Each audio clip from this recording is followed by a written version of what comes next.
तो गाइस जैसा कि अगर आप लोग राजा ब्लॉग को जानते हैं यानी हमें, तो हमने अपने लाइफ में जो भी कुछ किया, जिस तरीके से हमने मेहनत किया, अपने लाइफ स्टोरी के बारे में बताया कि मैं इतने गरीबी में रह कर के भी मैं हीरो बनना चाहता हूँ, आगे बढ़ना चाहता हूँ, यूट्यूब पे कुछ करना चाहता हूँ।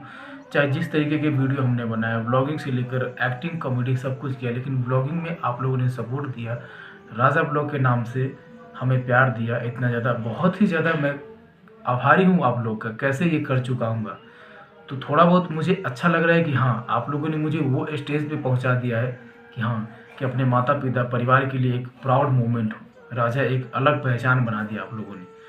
तो एक गरीब घर का लड़का को आपने राजा ब्लॉग बनाया। तो आज हम भी एक लड़का का जर्नी जानेंगे जो एक गरीब परिवार से बिलोंग करता है, जिनका नाम है दीपक, और ये रहने वाले हैं कुशीनगर उत्तर प्रदेश के। और इनको भी एक्टर बनना है लाइफ में, और एक्टर एज द एक्टर बनना है, यूट्यूब पे भी कुछ कर गुजरना चाहते हैं मेरी तरह। तो आज ये मौका मिला है कि मेरे सामने ये अपने लाइफ की जर्नी बताएंगे कि इन्होंने क्या क्या कठिनाइयाँ झेला है। आपकी उम्र कितनी हो गई? मेरा उम्र अभी भैया 23 साल होगा। 23 साल हो गया इनका उम्र, और ये काफ़ी टाइम से आप कर रहे हैं? हाँ, 2012 से कर रहा हूँ भैया। 2012 से ये कर रहे हैं, और इन्होंने अपने आप बीती बताई और काफ़ी ज़्यादा हमारा मदद भी किए, और बहुत सारी हमने व्लॉग भी यहाँ पे बनाई। हालांकि वो व्लॉग नहीं आ पाएंगे तो उसके बारे में बताना भी ठीक नहीं होगा, है ना। तो हम इनके लाइफ के बारे में जानेंगे कि इन्होंने किस तरीके से मेहनत किया, क्योंकि मैं जब इनकी जर्नी सुना तो मैं खुद भावुक हो गया कि नहीं, ये यूट्यूब पर लोगों के पास जानी चाहिए और कहीं ना कहीं इनको सपोर्ट मिलना चाहिए। तो आप अपने जो जीवन में अभी तक संघर्ष किए हैं वो सारे चीज़ें सच्चे दिल से, सच्चे मन से बताइए, ताकि ऊपर वाला भी आपका साथ दे, और जो हमारे माता बहनें जो देख रहे हैं वो भी आपको सपोर्ट करे कि हाँ, ये लड़का आगे बढ़ना चाहिए राजा ब्लॉग की तरफ। जी तो नमस्ते, प्रणाम। हम दीपक देहाती भोजपुरी एक्टर हूँ, और मैं कुशीनगर डिस्ट्रिक्ट से बिलोंग करता हूँ। एक छोटे से फैमिली से हूँ, और मैं एक्टिंग का दुनिया में मतलब 2012 में जब मैं 8वीं क्लास में पढ़ता था, तब से मैं बचपन से शौक़ है कि मुझे एक्टर बनना है भोजपुरी में। और मैंने काफ़ी 1-2 एल्बम भी किया, जो पटना गया था, आदिशक्ति फिल्म से गया था। वहाँ पे क्या हुआ कि मैं अपने गांव में काम करता था, जैसे कि दवा सप्लाई का एक मतलब एमआर का मैं काम किया साल भर। उसमें मुझे 5500 रुपये महीना मिलता था। तो मैंने साल भर किया। उसमें ये रहता था कि बहन की शादी भी थी उस टाइम, तो मैंने ये सोचा था कि कुछ पैसे अगर हो जाएंगे, तो मैंने कहा था कि मैं अपने बहन की गाड़ी का पैसा मैं दे दूँगा, मैं अपने फैमिली में बोला था। तो फिर क्या हुआ कि मैं साल भर काम किया, तो फिर बीच में ऐसा कुछ हुआ कि मैं गाड़ी नहीं दे पाया। बहुत अफसोस हुआ, और मैं अपने बहन को गाड़ी नहीं दे पाया। तो फिर तिलक के तौर पे? हाँ, तिलक के तौर पे मैं गाड़ी नहीं दे पाया जी। तो फिर मैंने मेरे जीजा जी हैं जी, उन्होंने हेल्प किया और गाड़ी अपने पैसे को लेके आए, दिए। जी। तो फिर मैंने सोचा कि इससे कुछ नहीं होने वाला है, मुझे तो लाइफ में एक्टर ही बनना है। हाँ। तो फिर मैंने पढ़ाई, उस टाइम मैं 9th में था, शायद 9th क्लास में मैं पढ़ रहा था। तो तब से ही मेरा मतलब 2012 में अभी मतलब प्रमोद भैया, चाहे रितेश भैया, कोई भी अभी नहीं आया था मार्केट में, और तो खेसारी भैया भी थोड़े थोड़े मतलब उठे थे, सब कोई जानता था। तब से मैं मतलब एल्बम के लाइन में मैं आया। तो घर का फैमिली ऐसा था ना भैया कि मैं पैसे नहीं मांग पाया। अच्छा। मैं जहाँ भी जाता था तो 60,000, 70,000, 80,000 एक एल्बम का मांगते थे सब। हाँ। उस टाइम कैसेट के ज़माना था। राइट। तो फिर घर से पैसे नहीं मिल पाया, तो मैं घर से नहीं लिया पैसा। तो फिर मैंने गोरखपुर गया, और वहाँ पे के रिकॉर्डिंग स्टूडियो है, वहाँ पे सर के पास मैं गया और बोला कि सर मुझे गाना है, और मैं 9th क्लास में भी था। तो उन्होंने फ्री में मेरा एक गाना निकाला था। फर्स्ट टाइम मैंने एक गाना में गाया था, जो फ्री में किए थे वो हमको देख के। तो फिर उन्होंने कहा कि बेटा, अगर तुमको इंडस्ट्रीज में जाना है ना, तो सबसे पहले पढ़ाई करनी ज़रूरी है। तो मैंने कहा कि ठीक है सर। तो बेटा तुम अभी गायकी छोड़ दो, अभी तुम पढ़ाई कर लो। तो मैंने क्या किया, मैंने बीए किया, ग्रेजुएशन किया, और मेरी फैमिली ने इधर उधर से काम करके और मुझे डिप्लोमा कराया कंप्यूटर हार्डवेयर नेटवर्किंग में किया हूँ, गोरखपुर से 2 साल का डिप्लोमा। प्लेसमेंट दिल्ली में हुआ तो 8,000 रुपये महीने पे लगा। तो फिर मैंने नहीं किया। मैंने सोचा कि अगर मैं एक्टर बनना चाहता हूँ, तो फिर मैं अगर इस अदर कोई जॉब अगर पकड़ता हूँ, तो फिर मेरी लाइफ ख़राब हो जाएगी। क्योंकि भैया मैं जानता हूँ कि जिसको आर्मी में जानी होती है ना, अगर पुलिस की जॉब उसको लग जाए तो वो खुश नहीं रहेगा। बिल्कुल। क्योंकि मुझे उसको बॉर्डर का ही मतलब ये है कि उसको बॉर्डर पे सुरक्षा करना है। तो इसीलिए वो खुश नहीं रहता। ऐसे मैं भी मतलब एक्टर बनना चाहता हूँ, और फिलहाल मैं इस टाइम धीरे धीरे ऐसे निकलता गया। उसके बाद से एक शख्स जो हैं मतलब आर्ट डायरेक्टर हैं डी.एन. मौर्य करके फिल्म इंडस्ट्रीज में, उन्होंने, मैं जब गांव में मतलब वो दुर्गा पूजा होता है उसमें मैं स्टेट करता हूँ, तो इसमें है कि केसारी जी का मेहंदी लायक रखना जो फिल्म है ना, मैं सॉन्ग में अगर एक डीजे में लग जाए तो मैं शुरू से लेकर लास्ट तक मैं कॉपी कर दूंगा कि लोग कहेंगे कि 1 इंच इधर उधर नहीं होता है लिपसिंग में, चाहे जैसे वो किए हैं वैसे मैं करके देता था और पब्लिक मुझे देखने आती थी, बहुत अच्छा लगता था। वहाँ पे वो आए थे और देखे हमको कि ये लड़का अच्छा कर रहा है, चाहे मतलब कुछ कर सकता है लाइफ में, तो उन्होंने मुझे इंडस्ट्रीज में ज्वाइनिंग कराया। और मैं फर्स्ट टाइम गया था गोरखपुर में, जो ग्रेट भैया जी समर भैया के साथ में मतलब चल रहा था शूट उनका, मैं वहाँ पे गया तो सेटिंग का काम किया मैं। सेटिंग में ये होता है फिल्म इंडस्ट्रीज में कि जो कबाड़ वबाड़ बेगा रहता है, कहीं पन्नी दिख रहा है, चाहे कहीं कुछ फेंका हुआ है, तो उसको हटा के हम लोग को फेंकना था कि जो कैमरे के जो नज़र में जो आता है जहाँ तक जाता है वहाँ तक कुछ दिखना नहीं चाहिए, तो हम उठा के उसको फेंकते थे। और मैं वहाँ पे बहुत कुछ मतलब काम किया, कबाड़ वबाड़ उठा के फेंकना, सब चीज़ें किया। उसके बाद से वहाँ पे पैसे नहीं मिल पाए। इतना काम करने के बाद से 15-16 दिन मैंने काम किया, फिर पैसा फंस गया, पैसा मिला नहीं हमको। गांव पे आए, उसके बाद से फिर धीरे धीरे कुछ गुजरा, कुछ टाइम गुजरा। उसके बाद से मैं गया बनारस में, यश मिश्रा जी के फिल्म चल रहा था, वहाँ गया तो एक ऐसे ही काम कर रहा था, कबाड़ वबाड़ फेंक रहा था, तो एक डायरेक्टर ने मुझे देखा और बोला कि बेटा एक पुलिस कांस्टेबल का रोल है, कर लो। तो मैंने किया, उसमें अच्छा भूमिका मैंने निभाया, अच्छा लगा उनको। फिर वहाँ भी कुछ नहीं हुआ, वहाँ भी पैसे 4000 रुपये मुझे मिला था। और उसके बाद से मैं घर आया, धीरे धीरे ऐसे फिल्म मिलता गया, एक तो एक ऐसे मिलता गया। तो फिर मैं एक्टिंग तो नहीं कर पाया क्योंकि मुझे चांस नहीं मिला, डायरेक्टर चांस नहीं दिए और लोग समझे नहीं, काम ही काम में बस निकलता गया, काम नहीं मिला मुझे, एक्टिंग नहीं मिला। और आज के डेट में मैं बॉय का काम करता हूँ फिल्म में। जो कोई भी हीरो रहता है और उसको काम है, बॉय की ज़रूरत है। बॉय का मतलब ये होता है कि उसका सारी चीज़ें देखना, कब पानी पिएगा, कब खाना खाएगा, कब सेट पे जा रहा है, उसका छाता उड़ाना उसके पीछे, उसको धूप ना लगे, सब चीज़ें, कौन आ रहा है मिलने, कौन जा रहा है, सब चीज़ देखना पड़ता है। वैसे मैं अपने लाइफ से बहुत ज़्यादा मतलब मैं घबरा गया था क्योंकि फैमिली मेरी इतनी वीक है ना भैया कि मेरी माँ जो है ना, मैं एक हजाम हूँ मैं, जो आप लोग जानते होंगे कि मैं एक हजाम हूँ। हजाम आप लोग जानते होंगे जो बाल वाल काटते हैं, तो मैं वैसे फैमिली से मैं बिलोंग करता हूँ। मेरे पापा एक छोटे से दुकान है चौराहे पे, वहाँ पे बाल वाल काटते हैं, घर का खाना चल जाता है। और मेरी मम्मी है, जब गांव में शादी उदी पड़ता है ना तो वो जाती हैं वहाँ पे काम करती हैं। जैसे लड़की है तो उसको बुकवा लगाती हैं, तो कुछ पैसे वहाँ से मिलते हैं, तो घर का काम चलता है। और ऐसे धीरे धीरे मैं मतलब घर पे मेरी शादी भी करा दी लोग कि मतलब पता नहीं आज हम हैं कल नहीं रहेंगे, क्या होगा क्या नहीं होगा, लड़के की शादी करनी ज़रूरी है। तो उन्होंने मेरी शादी भी करा दी, लगभग 10 महीने हो चुके हैं शादी के, और फैमिली है, हमारी वाइफ है। और मैं तब भी मैं आज इंडस्ट्रीज में बना हूँ, आज हूँ मैं, लेकिन मैं बहुत बोर हो चुका था क्योंकि इतने तमाम तरह की बातें सुनना इंडस्ट्रीज में, कोई कुछ बोलता है, कोई कुछ बोलता है, सब सहना पड़ता है। तो फिर एक दिन अचानक मैं था मतलब सेट पे ही, तो फिर मैं इंस्टाग्राम देख रहा था, इंस्टाग्राम आईडी है मेरा, तो वहाँ पे राजा भैया ने मैसेज किया था हमको कि भाई बहुत अर्जेंट है, आपसे बात करनी है।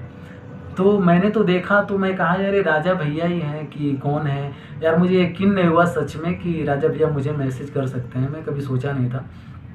तो मैंने कहा तुरंत नंबर मैं अपना भेजा, भैया कांटेक्ट कीजिए, कॉल कीजिए मेरे पास, मैं बात करना चाहता हूँ। उन्होंने कांटेक्ट किया और मुझसे बोला कि आप दिनेश जी के सेट पे हैं क्या? तो मैंने कहा हाँ है भैया, तो मुझे मुलाकात करनी है और थोड़ा आप हेल्प करेंगे तो अच्छा है। तो मैंने कहा भैया हेल्प क्या है, मैं तो मेरी नसीब है कि आपसे बात हो रही है, आप नेपाल आइए ना, मतलब पैसा मिले या ना मिले उससे मतलब नहीं है, लेकिन आपको मैं दिनेश सर से मिलवा सकता हूँ, आप आ जाएंगे तो भैया हो जाएगा, मुलाकात हो जाएगा। उन्होंने घर से निकला, बहुत सारी दिक्कत वो भी उठाए, जैसे फैमिली से वो मतलब बिलोंग करते हैं ना, वैसे ही फैमिली से मैं भी बिलोंग करता हूँ भैया। जैसे इनकी फैमिली है, जितना मतलब भाई हैं, पापा हैं, वो बहन है, पापा हैं, मम्मी हैं, वैसे मेरे घर पे भी हैं। अपने घर का खर्चा ये चलाते हैं, मैं अपने घर का चलाता हूँ। जैसे किसी सेट पे गया 2000-4000 मिला, मैं घर पे लेके जाता हूँ तो पता चलता है कि 2000 में कर्जे में आ गया हूँ, तो 2000 दे के 2000 में अपने वाइफ का सब चीज़ देखना, घर का देखना, सब चीज़ ऐसे चलता है। और बहुत दुख तकलीफ झेला भैया, और मैं सोचा कि एक्टिंग अब लग रहा है मैं कर नहीं पाऊँगा, क्योंकि 2000-4000 मिलने से कुछ नहीं होगा ना। एक्टर से बात करो सुनता नहीं है, डायरेक्टर से बात करो वो भी नहीं सुनता है। तो अगर मैं कहूँगा मैं एक्टर हूँ, मैं एक्टिंग करना चाहता हूँ, तो कोई नहीं सुनेगा। कोई कहेगा क्या करते हो तुम, क्या किए हो, एल्बम किए हो, गाना गाए हो। तो भैया मैं कैसे गाऊँगा जब पैसे ही नहीं रहेंगे। म्यूजिक डायरेक्टर वाले 10,000 मांगते हैं, गाना जो लिखेगा वो 5,000 मांगता है, रिलीज करने के लिए किसी चैनल पे 2,000-3,000 मांगता है। भैया हम लोग छोटे फैमिली से कहाँ दे पाएंगे। तो बहुत दिक्कतों का सामना करते हुए आज मुझे एक उम्मीद लगा, जब राजा भैया जब मेरे पास मैसेज किए तो मुझे लगा कि बेशक इंडस्ट्री मुझसे छूट जाएगी, ठीक है, मैं नहीं काम करूंगा 2,000-4,000 के लिए, आऊँगा कभी, मिलेगा मिलेगा, नहीं मिलेगा कोई बात नहीं है। लेकिन राजा भैया अगर आ गए नेपाल, अगर उनसे मुलाकात हो गई तो हो सकता है मेरी लाइफ चेंज हो जाए। तो इन्होंने आया नेपाल और मैं इनके लिए 2 दिन में यहाँ पर रुका था एक दोस्त के घर पे। आए, मुलाकात हुआ इनसे और बहुत ही अच्छे आदमी, बहुत नॉर्मल आदमी। देखिए बगल में बैठे हैं, लेकिन मुझे ऐसा नहीं लगता है कि ये इतने बड़े मतलब सब्सक्राइबर वाले आदमी है, एक यूट्यूबर हैं, ऐसा नहीं लगा मुझे। बहुत अच्छा लगा इनसे मिलके हमको। और इन्होंने खुद मुझे बैठा के, मैं जब अपने बारे में मुझे इनको बताया जब ना, ये भावुक हो गए। और जैसे इनके पीछे गुजरा है ना, लोग मतलब कहे हैं, बोले हैं, ऐसे मुझे भी बोले हैं। गांव में अभी मैं नेपाल में हैं हम लोग, और गांव में जाएंगे सब कोई कहेगा क्या रोल मिला तुमको, क्या कर लोगे, तुम्हारे बस का नहीं है, तुम नहीं कर पाओगे, ऐसा नहीं कर पाओगे। तो बहुत दुख होता है। कभी कभी रातों में अकेले में रोना पड़ता है, वाइफ से छुप के साइड में जाके रोना पड़ता है कि मैं सक्सेस नहीं हो पा रहा हूँ। वाइफ कहती है मुझे कुछ मांगती नहीं है भैया। जब से शादी हुआ है ना, तब से मतलब आप समझ सकते हैं कि वो एक वाइफ को मतलब क्या देना चाहिए। बिल्कुल बिल्कुल। लेकिन कभी भी वो मुझसे ये नहीं कि ना 10 महीने के दिन हो गया, लेकिन कभी तक ये मुझे नहीं कही कि मुझे ये चीज़ चाहिए, क्योंकि वो जानती है कि मैं कितना परेशान रहता हूँ। एक फिल्म में अगर काम मिलता है ना तो बहुत खुश होती है, जैसा लगता है ना कि मैं एक्टर बन गया। लेकिन फिर वही काम हो जाता है। मम्मी पूछती है कि कोई रोल मिला, तो मैं कहता हूँ कि हाँ मम्मी मिला है ना। थोड़ा भी मिलता है ना, मैं बोलता हूँ मिला है।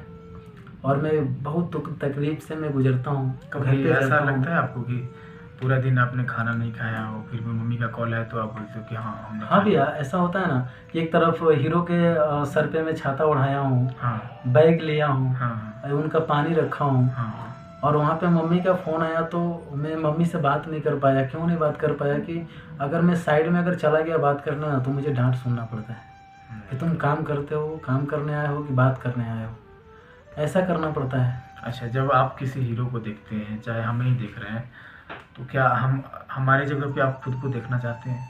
बिल्कुल भैया, क्यों नहीं देखना चाहते हैं। हम तो ये चाहते हैं ना भैया कि अगर आप लोग सपोर्ट किए और राजा भैया अगर सपोर्ट किए ना, तो ज़रूर हम अपने लाइफ में कुछ कर पाएंगे। देखो ये वीडियो अगर वायरल जा रही है, अगर आप लोग देख रहे हो तो मेरे चैनल को सब्सक्राइब करो और सपोर्ट करो। और देखो एक लड़के की लाइफ की अगर हिस्ट्री अगर आप जानोगे, सच में अगर वो मेहनत करता है, आगे बढ़ना चाहता है, तो बहुत संघर्ष से वो गुजरता है। घर के ताने, परिवार के ताने, मतलब कह सकते हो ना कि जो चीज़ें वो अफसेट नहीं कर पाता है, अगल बगल हर चीज़ों से आप उनको सहना पड़ेगा। पढ़ाई लिखाई के लिए वो शिक्षा भी करने जाएंगे, तो अगर आप वीडियोस बनाओगे तो वहाँ भी आपको सुनने को मिलेगा कि तू करता क्या है। ये सब चीज़ों को लेकर के इधर उधर अपने दिल में दबा करके काम करने के लिए भी आप बाहर आए हो। वैसे हम भी फैक्ट्री में जाते थे काम करने के लिए, तो काम करने के लिए क्यों, आप 2-4 पैसे आपको मिल जाए, उससे है कि अपना वीडियो में, एल्बम में लगाया और घर पे भी थे। और सबसे बड़ी बात जिम्मेवारी कि आपने शादी कर ली, तो ये सबसे बड़ी जिम्मेवारी आपकी लाइफ की, जो मुझे लगता है कि आपको करनी नहीं चाहिए थे, बट हो गई। तो आपकी जो फैमिली है, जो आपकी वाइफ है, वो आपको सपोर्टिव है, तो ये और सबसे बड़ी बात है, खुशी की बात है कि वो आपसे कुछ मांग नहीं रहे, आपको सपोर्ट में, आपको सक्सेस में देखना पसंद करते हैं, है ना। तो यही लाइफ होता है। और कभी ना कभी देखो, इंसान को ना कभी किसी न किसी से ज़रूरत पड़ता है काम के लिए, है ना। जैसे मैंने इनको मैसेज दिया, मुझे नीड थी, मुझे व्लॉग करना था, मुझे आगे बढ़ना था, है ना। तो इस परिस्थिति में हमने इनके सपने को देखा, सुना, अच्छे तरीके से बैठा कि हाँ सच में आप करना चाहते हो। तो इन्होंने बताया कि हाँ भैया मुझे ये चीज़ें करना है, सोशल मीडिया पे आगे बढ़ना है। और मैं ये नहीं जानता हूँ कि ये किस तरीके से करेंगे और कैसे करेंगे, बट आशा करता हूँ कि लाइफ में ये सक्सेस हो जाए और जल्द ही हो जाए और अपने माता पिता का नाम रोशन करें। मैं तो भैया ये कहना चाहूँगा कि मेरी मम्मी जब दूसरे के घर जाके काम करती है, बुकवा लगाती है, पैसे कुछ मिलते हैं, मेरे पापा जब चौराहे पे बाल बनाते हैं ना, जब मैं चौराहे पे जाता हूँ, तो अगर 100 रुपये कमाते जानबे करते हैं, एज उनका हो गया है, तो 100-150 रुपये कमाए रहते हैं। तो अगर मैं चौराहे पे चला गया ना, तो वो कहते हैं लो ये 20 रुपये 34 रुपये खा लेना। आप बताओ। तो मैं ये सोचता हूँ कि मैं जिस उम्र का मैं हूँ ना, मेरे उम्र के लड़के कमाते हैं और अपने फैमिली को, अपने मम्मी पापा को सुख देते हैं, लेकिन मैं कहीं ना कहीं नहीं दे पा रहा हूँ। क्यों नहीं दे पा रहा हूँ? कि इसमें रीज़न है। मैं चाहता हूँ कि मैं एक सक्सेस आदमी बनूँ, एक्टर बनूँ, चाहे कई चीज़ें बनूँ, कि मैं अपने मम्मी पापा को हर एक काम जो वो लोग करते हैं ना, देखो मैं छुड़ा दूँ उन लोगों को। लाइफ में अगर नॉर्मल फैमिली से अगर बड़ा सपना देखते हो, है ना, लाइक मान लिया राजा ब्लॉग ने देखा था कि मुझे करना है, तो किसी भी तरह वो वायरल हुआ लोगों के बीच में अपनी रियल चीज़ों को। अभी मैं राजा ब्लॉग की अपनी बात नहीं कर रहा हूँ, मैं उनके बारे में बता रहा हूँ कि हाँ उन्होंने किस तरीके से मेहनत की है कि नहीं, क्योंकि वो चीज़ें हो ही नहीं सकता। नेट पे आपको क्यों देखेंगे लोग, किस लिए, आप क्या करके दिखाओगे लोगों को, है कि नहीं। तो ये मेन रीज़न होता है। तो हम चाहते हैं कि आप लाइफ में कुछ ऐसा कंटेंट लाओ, कुछ ऐसा बदलाव लाओ जो लोगों की ज़रूरत है कि हाँ दीपक को ये चीज़ें करना चाहिए था, है कि नहीं। तो कुछ यूनिक चीज़ें करो, जैसे कि आप फिल्म के सेट पे जाते हो काम करने के लिए, तो हीरो को देखते हो तो आप अंदर कहीं ना कहीं उनसे कंपेयर करते हो कि मैं इनके जगह मैं कब बैठूंगा। होता है ऐसा, एक दूसरे से कंपेयर करने वाली बात होती है, लेकिन पहले मैं भी चाहता था तो ऐसे होता था, बट अभी जो भी है थोड़ा बहुत सही है, क्योंकि आप उस चीज़ से सीख रहे हो धीरे धीरे, है कि नहीं। सीखते हैं भैया। आपको जब मैंने देखा ना कि मतलब ऐसे घर से बिलोंग करते हैं, इनके साथ भी यही हुआ कि जो मतलब हमें आज के डेट में बोला जाता है ना, वो राजा भैया को पहले बोला गया है। और इन्होंने ये दिखाया है कि एक गरीब का लड़का जो चाहे वो अपने मंजिल को पा सकता है अगर मेहनत करे। एक एक दो दो दिन बेखाए भी रहे हैं, मैं भी समझ सकता हूँ उस दर्द को, क्योंकि जिसके साथ गुजरा रहता है ना, अगर सामने वाला उस चीज़ को अगर देखेगा ना, तो मुझे एहसास होगा कि ये बंदा कैसे गुजरा होगा। बिल्कुल। मैं इनको जब ब्लॉग में देखा ना, तो मैंने कहा कि राजा भैया जो कर रहे हैं ना, वो मतलब बहुत बेस्ट कर रहे हैं, बहुत आगे जाएंगे। अरे thank you। और आज मैं भगवान से यही दुआ करूँगा कि राजा भैया का अगर 2.5 लाख सब्सक्राइबर है ना, तो बहुत कम दिनों में मिलियन पार करें अरे बिल्कुल। और बहुत ही अच्छी चीज़ें, बहुत बड़ी बड़ी चीज़ें अचीव करें लाइफ में अपने, क्योंकि अपने भाई को इतना सपोर्ट कर रहे हैं। बहुत लोग इनके घर जाते हैं मिलने के लिए, लेकिन मेरी सौभाग्य की बात है मेरे लिए कि इन्होंने घर से चल के नेपाल आया और नेपाल में आज बैठ के एक दूसरे के घर, एक दोस्त 2 दिन में दोस्त ये बने, हमारे सेट पे गए थे और आज अपने घर पे बुला के हम लोग को 2 दिन से खाना खिला रहे हैं हमको। आज राजा भैया आए हैं, तो बहुत अच्छा लग रहा है। और मैं आशा करता हूँ कि आप लोग सपोर्ट करेंगे अपने भाई को, जैसे राजा भैया को सपोर्ट किया वैसे मेरा भी करेंगे। और मैं आप लोग को बता दूं कि मैं इंडस्ट्रीज में अगर आप लोग के आशीर्वाद प्यार से अगर आ गया, अगर मुझे काम मिलने लगा, तो मैं बहुत अलग करके बहुत सारी चीज़ें मैं दूंगा कि जो भोजपुरी में कुछ नया होगा, कुछ यूनिक होगा। और मैं अपने मम्मी पापा का हर एक सुख देना चाहता हूँ, जिन्होंने मुझे पाल के पोस के आज इतना बड़ा किया है। और उनको एक सपना है कि एक सक्सेस आदमी मुझे बना के वो देखना चाहते हैं कि चाहे ब्लॉगर, चाहे स्टार, चाहे एक्टर, मैं कुछ ही बन के मैं दिखाना चाहता हूँ। और जो मम्मी जाती हैं हमारे दूसरे घर पे बुकवा लगाने के लिए, किसी घर शादी पड़ गई उनके घर जाती हैं, मेरे पापा दाढ़ी बार बनाते हैं इस उम्र में, तो मैं चाहता हूँ कि उनको उनके जीते जी मैं सक्सेस बन के उनके हर एक ख्वाहिश पूरा करूँ, उन लोगों की बैठा के सेवा करूँ और उन लोगों को मैं खुशी दूँ जो हर लड़के को देना चाहिए अपने माँ बाप को। बिल्कुल। जैसे राजा भैया आज दे रहे हैं, तो मैं चाहता हूँ मैं भी अपने मम्मी पापा को ऐसे ही सुख दूँ कि उन लोगों को लगे कि मैंने बेटा अगर हो सबका तो मेरे जैसा हो। सब माँ बाप का एक सपना होता है अपने लड़के से कि एक दिन बड़ा होगा तो मेरे लिए ज़रूर कुछ करेगा। बिल्कुल। तो मैं उसी लाइन पे आज निकला हूँ, एक्टिंग की दुनिया में वो निकला हूँ। काम मिल रहा है लेकिन एक्टिंग नहीं मिल रही है, छोटा छोटा रोल मिलता है, कहीं कहीं मिल जाता है। देखिए मैं आशा करता हूँ कि भैया जो चीज़ें चाहते हैं अपने मेहनत से करें जल्दी, है ना, और एक अच्छा सिंगर भी बने और एक्टर भी बने, क्योंकि इनके ख्वाब जो है ना, एक कह सकते हो कि यूट्यूबर तक ही नहीं है ना। तो आप अपने लाइफ में जो चीज़ें करने की कोशिश करो वो करो, वो कहीं ना कहीं देखो, अगर एक दिन भूखा रहोगे ना तो मर नहीं जाओगे।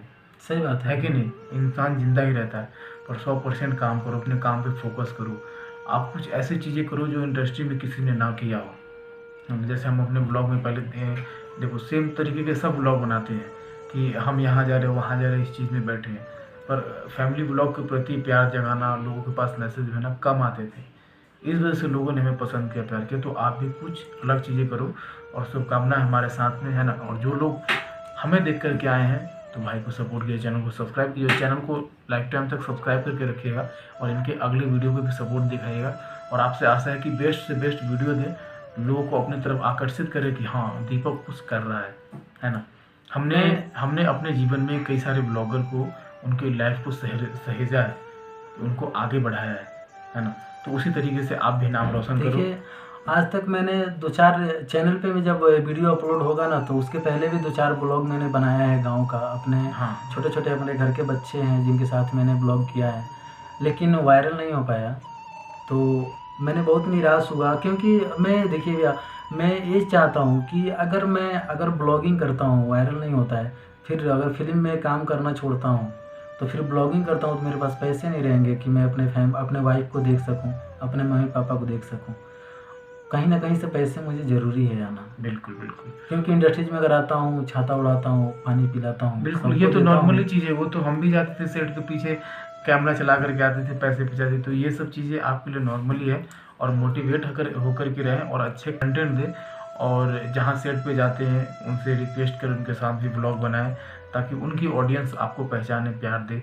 जैसे कि हमने आपको सपोर्ट करने की कोशिश किया, जो भी 1-2 ऑडियंस आपके पास हमने भेजा, लेकिन आपको सपोर्ट करने के लिए भेजा कि दीपक आगे जा सके, ग्रो कर सके। तो भाई को सपोर्ट करो, चैनल को फटाफट सब्सक्राइब कर लो। और कुशीनगर से, खासकर यूपी से देख रहे हो ना, तो अगला ब्लॉगर और कह सकते हो जो भी चीज़ें आपको लगे कि हाँ भैया के अंदर गुण है, तो सपोर्ट करो, ठीक है। थैंक यू भैया। और आज मैंने एक चिंटू भैया का भी, चिंटू पांडे को आप लोग जानते होंगे, उनका भी फिल्म मिला था नेपाल में ही, पोखरा शूट चल रहा है, लेकिन मैंने ना बोल दिया। क्यों बोला? क्योंकि मेरे लिए, मैंने देखा कि वो इम्पोर्टेंट नहीं है, मुझे राजा भैया से मिलना इम्पोर्टेंट है। क्योंकि यही है कि जो एक गरीब का बात सुन सकते हैं, कुछ कह सकते हैं हमारे बारे में। नहीं तो सेट पे जाने के बाद से तो हीरो अपने में लगे रहते हैं, डायरेक्टर अपने में लगे रहते हैं, किसका दुख भैया कौन सुनता है। लेकिन मैं जानता था कि अगर राजा भैया ने मुझे कांटेक्ट किया है और मुझे उस काबिल समझा है, मैं तो बहुत सौभाग्य की बात है मेरे लिए कि मुझे कैसे भी ये मुझे कांटेक्ट करे ना करे वो तो सही है, लेकिन मुझे कांटेक्ट किया, वो भगवान से मैं बहुत आभारी हूँ उनका कि जिन्होंने मेरा ही आईडी पहले इंस्टाग्राम पे सर्च किया कि दिनेश लाल के साथ किसका फ़ोटो है, तो मेरा ही फ़ोटो आया। मैं बहुत सौभाग्य की बात, नहीं तो बहुत लोगों की फ़ोटो है दिनेश निरहुआ भैया के साथ में, लेकिन मेरा ही आया। यानी लिखा था भगवान ने मुझे कि राजा भैया से मिलाने के लिए नेपाल में। अब मैं वो फिल्म छोड़ दिया राजा भैया के लिए, और मैं आशा करता हूँ कि राजा भैया को जैसे आप लोग सपोर्ट कर रहे हैं मुझे भी करेंगे। और मैं अपने लाइफ में अपने मम्मी पापा को, मैं अपने लाइफ में ये नहीं चाहता कि मैं बहुत बड़ा आदमी बन जाऊँ, ऐसा नहीं है भैया, मैं ऐसा ही रहूँगा हमेशा।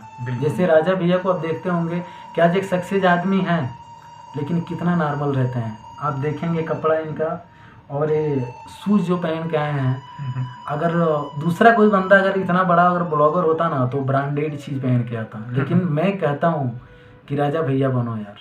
क्योंकि कि ये कपड़े से ब्रांड बनना नहीं चाहते हैं, इनकी अलग एक पहचान है कि ये खुद ब्रांड बनना चाहते हैं। और मैं चाहता हूँ कि आप लोग ज़्यादा से ज़्यादा अगर सपोर्ट करिए राजा भैया को, क्योंकि ऐसा आदमी बहुत कम है इस दुनिया में कि एक दूसरे को सपोर्ट करने वाले। क्योंकि अगर मेरा चैनल ग्रो होता है, किसी का हो जाता है, तो दूसरे वाले को करना नहीं चाहते कि उनका भी हो जाएगा, वो भी अपने फैमिली को खुश करने लगेगा। ऐसे बहुत कम लोग होते हैं भैया। तो इनके वजह से आज मुझे यूट्यूब पे ब्लॉगिंग आज करना फर्स्ट टाइम इनके साथ मुझे मिला, मेरे लिए बहुत सौभाग्य की बात है। और मैं अगर आगे जाता हूँ, अगर मेरा वीडियो वायरल होता है, आप लोगों का सपोर्ट अगर मिलता है, तो इसका श्रेय मैं राजा भैया के घर पे जाके मैं ब्लॉग बनाऊँगा। और मेरा वो दूसरा ब्लॉग, तीसरा ब्लॉग होगा जब मैं वायरल हो जाऊँगा। मेरा ब्लॉग अगर चैनल अब ग्रो होता है तो मैं राजा भैया का आशीर्वाद लेने, खास करके इनसे भी बड़े जो इनके मम्मी पापा हैं, उनका मैं पैर छू के और मैं आशीर्वाद लेके बोलूँगा कि भगवान से आप लोग बहुत बनाए हैं कि ऐसे लड़का आपके मिले कि जो बहुत ही, क्या बताऊँ भैया, जितना तारीफ करूँ उतना कम। कोई बात नहीं, मैं यही कहूँगा कि आप मेहनत करें और आगे बढ़े, ठीक है। और भाई को सपोर्ट करना दिल से, क्योंकि हमने अपने दिल से कनेक्ट करके, देखो बजरंगबली की कसम खा के बोलता हूँ क्योंकि मैं इनका भक्त हूँ। मैं जो भी चीज़ें मानता हूँ ना, इनके ऊपर हमने छोड़ा था। जब वायरल नहीं थे ना, तो हमने इनसे वादा किया था, हमने गुस्से में इनको बोला था कि मेरे अंदर क्या कमी है जो आप हमें आगे नहीं बढ़ा रहे हो। उसी दिन से मेरा वीडियो का लेवल आगे तक बढ़ता गया। तो भगवान में बिलीव होता है। तो यही बोलता हूँ, भाई का मैंने कहानी सुना और मैं इमोशनल हो गया कि अरे नहीं, इनके साथ आना चाहिए, अपने स्टोरी को शेयर करवाना चाहिए कि ऑडियंस तक बात को जा सके और इनको सपोर्ट करो। चैनल को सब्सक्राइब कर दो और ये वीडियो वायरल जा रही है तो और ज़्यादा से ज़्यादा शेयर करो ताकि दूसरे लड़का मोटिवेट हो सके, अपने लाइफ की कहानी को शेयर कर सके। ठीक है, और इसी तरह आप आगे बढ़ो। ठीक है, डिमोटिवेट नहीं होना है। ठीक है, नहीं होगा भैया, आपसे मिल गए ना तो हमारा जैसे दिल में जो चीज़ें टूटी हुई थी, आज मुझे लगता है कि मैं अपने फैमिली के लिए कुछ कर पाऊंगा, अपने मम्मी पापा के लिए कुछ कर पाऊंगा। और मेरी वाइफ जो शादी के बाद आज तक एक चीज़ नहीं मांगी है, वो यही बोली कि जिस दिन आप सक्सेस हो जाएंगे मैं वो आपसे उस दिन कुछ मांगूंगी। तो जिस दिन मैं अपने वाइफ को गिफ्ट अगर दूंगा ना आप लोगों के पैसे से, तो मैं अब लाइव आऊँगा आप लोगों के बीच में और उसका भी ब्लॉग आप लोगों के बीच में बनाऊंगा कि मैं कैसे वो खुश होती है, कैसा इमोशनल उसका चेहरा होता है, आप लोग को मैं दिखाऊंगा भैया। तो सपोर्ट करिए, जितना मेरा करिए, हमसे भी कहीं ज़्यादा। आज अगर ये वायरल जा रहा है कि वीडियो, तो ये राजा भैया की वजह से जा रहा है। और आज नेपाल में आके मुझे सपोर्ट किए, ये मेरे लिए बहुत सौभाग्य की बात है कि मैं कुछ पिछले जन्म में कुछ अच्छा कर्म करके आया हूँ कि जो आज इतने बड़े ब्लॉगर आके मेरे साथ इतने बड़े सपोर्ट कर रहे हैं। आप देखिए भैया, आप अपने अंदर बेशक आप अजीब हैं कि हाँ मैं नहीं हूँ ऐसा, लेकिन मेरे नज़र में आप वैसे हैं कि आज मेरे सामने एक बैठ के नेपाल में आप सपोर्ट कर रहे हैं। तो इनके जैसा कोई नहीं है, मैं तो यही कहूँगा भैया, क्योंकि मैंने भगवान को नहीं देखा है, लेकिन हो सकता है भगवान के वेश में यही आए मेरे। अरे नहीं, ठीक है, ऐसा कुछ नहीं है। तो मैं यही कहूँगा कि भाई को सपोर्ट करो, चैनल को सब्सक्राइब करो, है ना। और ये वीडियो काफ़ी लंबी हो रही है ताकि लोग भी जो है थोड़ा आजकल टाइम निकाल कर जल्दी देखते हैं। तो बस हम यहीं पे इस वीडियो को ख़त्म करते हैं। और इनकी इंस्पायरिंग कहानी थी कि जो इनके दिल के अंदर था वो कैमरा में बोलना चाहते थे। तो वीडियो लंबी हो गई होगी, इसके लिए सॉरी। इन भाई को सपोर्ट करना, चैनल को सब्सक्राइब कर लेना। थैंक यू भैया, लव यू।